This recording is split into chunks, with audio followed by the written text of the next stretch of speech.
നമസ്കാരം, സിറ്റി ന്യൂസിലേക്ക് സ്വാഗതം. സ്ട്രോക്ക് തളർത്തിയ ജീവിതം തിരികെ പിടിക്കാനായി കണ്ണപുരത്തെ അശോകന് വേണ്ടത് ഒരു കൈത്താങ്. ദുബായിലെ ജോലി സ്ഥലത്തു നിന്നും സ്ട്രോക്ക് സംഭവിക്കുകയും ജീവിതം വഴിമുട്ടുകയും ചെയ്ത ഇദ്ദേഹം 2 മാസത്തിലധികം ദുബായിലെ ചികിത്സയ്ക്ക് ശേഷം നാട്ടിലെത്തി. ഇപ്പോൾ അശോകന്റെ തുടർ ചികിത്സയ്ക്ക് ഭീമമായ ഒരു തുക ആവശ്യമായി വന്നിരിക്കുകയാണ്. ഈ അവസരത്തിലാണ് ചികിത്സാ സഹായ കമ്മിറ്റി രൂപീകരിക്കുകയും കനിവിനായി കാത്തിരിക്കുകയും ചെയ്യുന്നത്.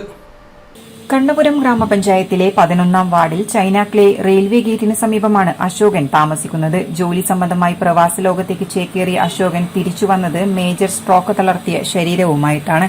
2 മാസത്തിലധികം ദുബായിലെ റാഷിദ ഹോസ്പിറ്റലിൽ ചികിത്സ നടത്തിയിരുന്നു. തുടർ ചികിത്സയ്ക്കായി 2024 ജൂൺ 14-നാണ് എറണാകുളം അമൃത ഹോസ്പിറ്റലിൽ വന്നത്. ചികിത്സയ്ക്കായി വിദേശത്തു തന്നെ നല്ലൊരു തുക ഇതിനോടകം ചെലവഴിക്കുകയും ചെയ്തു. വിദ്യാർത്ഥികളായ 2 മക്കളും ഭാര്യയും അടങ്ങുന്നതാണ് അശോകന്റെ കുടുംബം. ചികിത്സയ്ക്ക് യാതൊരു മാർഗവും ഇപ്പോൾ ഇദ്ദേഹത്തിനില്ല.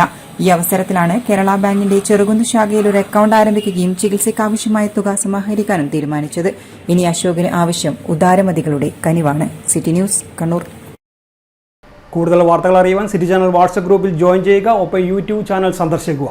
വാർത്തകൾ ഇവിടെ അവസാനിക്കുന്നില്ല. മറ്റൊരു വാർത്തയുമായി വീണ്ടും കാണാം. നമസ്കാരം.